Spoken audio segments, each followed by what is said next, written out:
이건 정말 말도 안 되는 소리잖아. 반려자가 남자인 것도 정말 놀라운데, 기염을 토할 일인데, 심지어 무슨 대전차 경주 선술에, 아니 무슨 귀족도 아니고 뭐 그 당시에 뭐 인기 스타긴 했겠지만, 이 사실 하나만으로도 정말 어처구니가 없는데, 심지어 남자랑 결혼을 2번을 했어요. 2번째는 육상 선수 출신이랑 합니다. 그래서 그냥 우리 그냥 사랑하게 해주세요, 이게 아니라 로마에서 정식 결혼식을 올려버렸어. 그래서 원로원이랑 로마 시민들이 뒷목을 잡게 만듭니다. 아무리 그 전에 막장이었던 황제들이 있었다고 하지만 헬리오가발로스의 경우는 진짜 너무 기이한 행적으로 눈살을 찌푸리게 한 거잖아요. 참고로 이 장난꾸러기 황제라고 불리는 헬리오가발로스의 20대 전이자 200년 전 황제가 바로 우리가 컨텐츠로 다뤘던 미치광이 왕 칼리굴라였습니다. 이 헬리오가발로스는 정말 무슨 10살짜리 꼬맹이처럼 사람들에게 장난치는 걸 되게 좋아했어요. 별명이 일단 장난꾸러기 황제잖아요. 근데 장난꾸러기면 장난꾸러기지, 이 장난꾸러기가 만약에 지기가 황제잖아? 그건 또 다른 문제죠. 사람들은 이 말도 안 되는 장난에 억지로 맞춰줄 수밖에 없는 거예요. 그래서 이 헬리오가발로스가 했던 기행이 아주 유명한 게 몇 개가 있는데, 이 헬리오가발로스는 사람들을 자기 만찬에 초대하는 걸 좋아했대요. 근데 그렇게 사람들을 만찬에 다 초대를 한 다음에 사람들의 테이블에다가 접시를 딱 올려놓고 스테이크를 딱 내놔요. 근데 그 스테이크가 고기가 아니라 대리석 고기야. 대리석으로 만든 스테이크처럼 보이는 돌. 그래서 아니 이게 뭐야? 그러면서 와인을 딱 마시려고 손을 들어서 와인잔을 딱 집어서 마시는데 안 나와. 뭐야 하고 보니까 상아야. 아니 이게 도대체 뭐야? 사람들 이걸 보고 당황하잖아. 근데 거기다 대고 아니 전하 이게 지금 뭐 하는 짓입니까? 우리가 우스워 보이십니까? 우리가 가만히 있으니까 아주 그냥 가만히로 보이시나 보네요. 이렇게 할 순 없잖아. 그래서 대리석 스테이크를 일단 썰어봐. 일단 뭐 칼은 갖다 대야 될 거 아니야. 써는 척을 해. 그다음에 빈 포크를 집어서 냠냠. 맛이 좋습니다, 전하. 아이 전하, 맛이 좋습니다. 혹시 디저트는 준비가 되어 있습니까? 디저트 준비돼 있지. 디저트 쫙쫙 가져와. 그래서 디저트를 쫙 가져오면 유리로 만든 거야. 그럼 아이고 디저트가 아주 맛이 좋게 생겼습니다. 아주 상큼할 것 같네요. 그래놓고 유리 막 먹는 척해. 아유 쩝쩝쩝. 아유 맛이 좋습니다. 어떻게 해, 황제인데. 사람들은 억지로 먹는 척하는 수밖에 없었죠.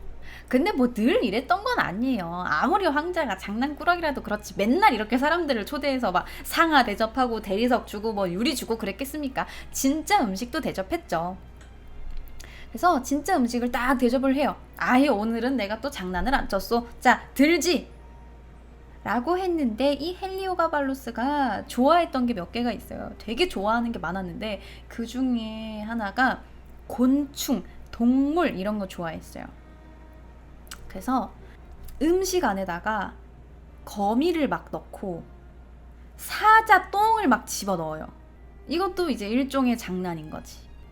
근데 또 맨날 이랬던 건 아니야. 와 대리석도 주고 아니 뭐 음식은 음식이니까 음식은 음식이니까 일단 뭐 거미도 먹을 수는 있잖아. 뭐 우리도 메뚜기 먹었잖아. 메뚜기 뭐 먹어. 일단 먹어. 근데 그 다음이 또 문제예요.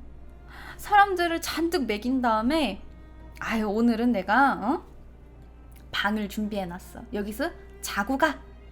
사람들을 낮잠을 재워놓고 사자나 표범, 곰 따위가 가득 차 있는 방에 집어넣기도 했습니다.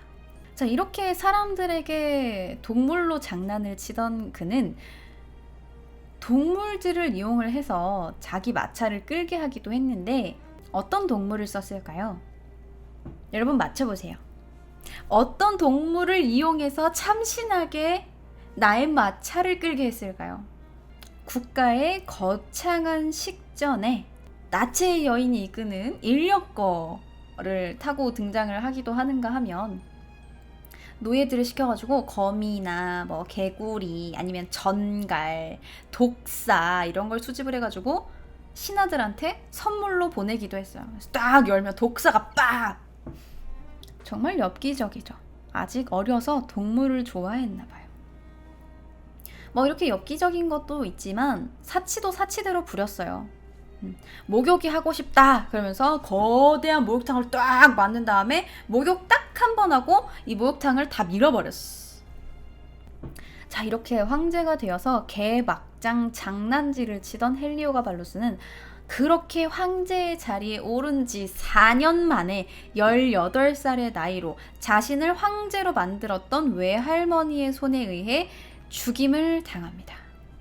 자, 이렇게 뭐 거의 진짜 죽을 만큼 장난을 좋아했던 이 헬리오가발루스가 동물 말고도 또 좋아하는 게 있었는데 제비꽃을 그렇게 좋아했대요.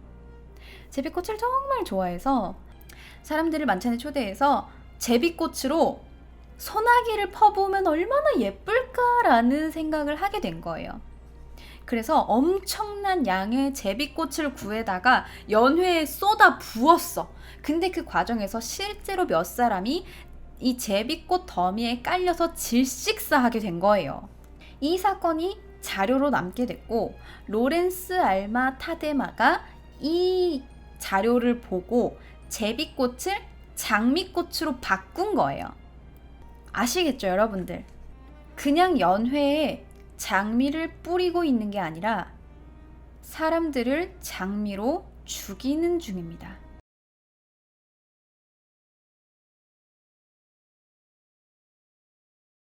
자, 그래서 아까는 여러분들 못 보셨겠지만 지금 한번 다시 확대해서 볼게요. 그냥 아름다운 꽃인데 이 두 남자는 왜 이렇게까지 절박하게 꽃 속에서 빠져나오려고 하는 것처럼 보일까요?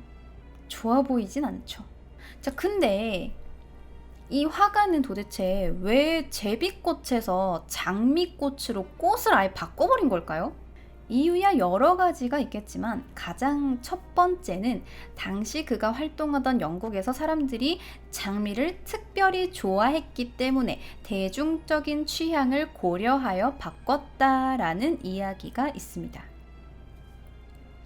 그리고 두 번째는 대중예술보다는 예술가로서 볼 때 제비꽃보다 장미가 아주 화려한 아름다움이나 낭만의 극치를 표현하기 때문에 그 장미로 인해 사망하는 잔혹함과 광기를 더욱더 극명하게 대비시킬 수 있기 때문이라는 설. 이렇게 크게 두 가지가 있어요. 제 개인적인 생각으로는 둘 다가 해당됐다고 생각을 합니다. 그치만 첫 번째인 대중적인 취향을 노렸다라는 게 조금 더 크다고 봐요. 왜냐하면 일단 이 당시 영국은 19세기에 빅토리아 여왕이 통치하던 시절이에요. 그러니까 무슨 말이에요? 영국은 당시 세계 최강국이었단 이야기예요. 해가 지지 않는 나라인 거잖아요, 지금. 그러면서 영국은 급격한 산업 발전을 이룸과 동시에 해가 지지 않는 나라로 강대국의 우월함과 문화적 정통성을 인정받고 싶어 했습니다.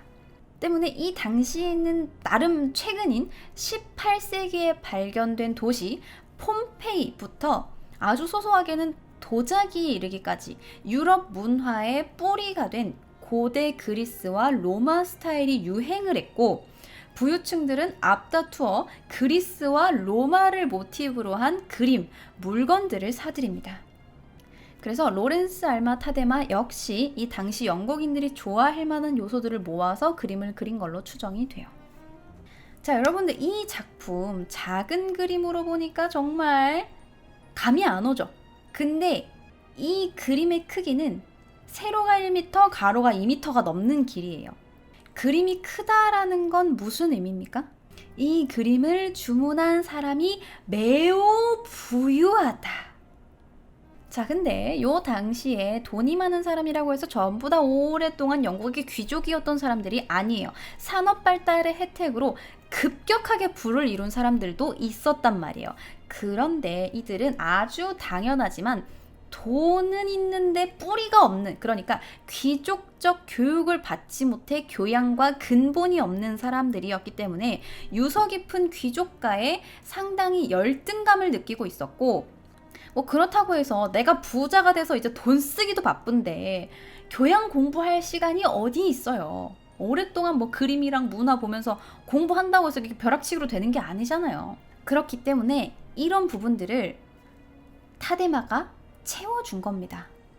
귀족들의 유행에 맞춰서 당시 그리스 로마 역사의 한 토막을 사용하면서 이 고고학에 대한 신흥부자들의 열망을 채워준 거고, 자기가 가장 잘 그리는 대리석과 사람들의 시선을 확 끄는 장미 그림으로 사물을 정교하고 치밀하게 묘사하는 북유럽 회화의 전통과 세련된 화풍으로 처절하지만 아름다운 이야기를 담은 그림을 그려서 고객들을 만족시켰던 거죠.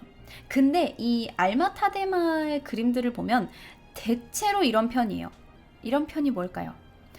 알고 보면 처절하고 슬프고 너무 잔혹한 이야기인데 배경 지식이 없는 사람들이 그냥 보기에는 한눈에 시선을 사로잡힐 만큼 너무나 화려하고 예쁜 그림이라는 거죠. 그래서 알고 보는 사람들은 어머나 저걸 저렇게 표현했구나 라고 생각할 수 있는 거고, 한 번도 그 이야기를 들어보지 않았다 하더라도 와, 장미 그림이 너무나 아름답다 라고 생각하게 만드는 거죠. 그래서 이 헬리오가발로스의 장미는 아주 폭력적이지만 그 누구도 고통 속에 죽지 않는다 라는 이미지로 살인을 되게 아름답게 표현해놨어요. 그리고 이 장미의 압도적인 이미지로 한 번 보면 잊을 수 없게 만든 거죠. 이게 타데마의 재능인 거예요. 이 사람이 보시면 아시겠지만 되게 완벽주의자예요. 그래서 이 그림을 아주 사실적으로 묘사를 해내기 위해서 당시 황제 가족의 실제 조각상을 참고해서 철저한 고증에 따라 인물을 그렸고, 고대 로마의 유적지를 여러 군데 답사를 하면서 많은 양의 자료를 수집을 했던 거죠. 자, 보시면 일단 황제 얼굴 볼게요. 조각상이랑 비슷한가요? 이 사람이 헬리오가발로스의 어머니입니다. 이 조각상이 그 논란의 세 번째 아내 파우스티나고요.